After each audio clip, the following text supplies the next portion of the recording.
Hello guys, welcome back to my channel. ரொம்ப நாள் கழிச்சு எனக்கு பிடிச்ச ஒரு வீடியோ உங்களுக்கு ஷேர் பண்ணுறேன். இப்போ நம்ம மாடி தோட்டத்தில் நான் பாலக்கீரை விதைச்சிருந்தேன். ஆனால் இன்னும் வளரும். ஆனால் என்ன ஆச்சுன்னா, நான் ஆல்ரெடி வச்சுருந்த மல்லிகைப்பூ தொட்டிலேயே அது நான் விதைச்சிருந்தனால சின்னதுலேயே கொஞ்சம் முத்த ஆரம்பிச்சிருந்தனால அதை இன்றைக்கி அறுவடை பண்ணுறேன். அதை தான் உங்களுக்கு கட் பண்ணுறேன். பாலக்கீரையில் அவ்வளோ நன்மை இருக்குங்க.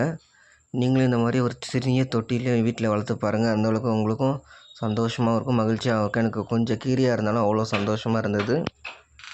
நானே வீடியோ எடுத்துக்கிட்டு நானே கட் பண்ணுறதுக்கு ஒரு மாதிரி இருந்தது. அதனால் வீடியோ பாதியிலேயே நான் கட் பண்ணிட்டேன். அதுக்கப்புறம் இதை பேச்சுலர்ஸ்லாம் எப்படி சமைச்சு சாப்பிடலாம்னு சொல்லிட்டு நான் வீடியோஸ் நிறைய உங்களுக்கு ஷேர் பண்ணுறேன். பாலக்கீரை நன்மைகள் என்ன தெரிஞ்சு கீழே கமெண்ட்டில் சொல்லுங்கள். எனக்கு அவ்வளோ ஒரு சந்தோஷமாக இருந்தது. கிட்டத்தட்ட 2 வருஷத்துக்கு அப்புறம் இந்த மாதிரி நான் அறுவடை பண்ணுறேன்.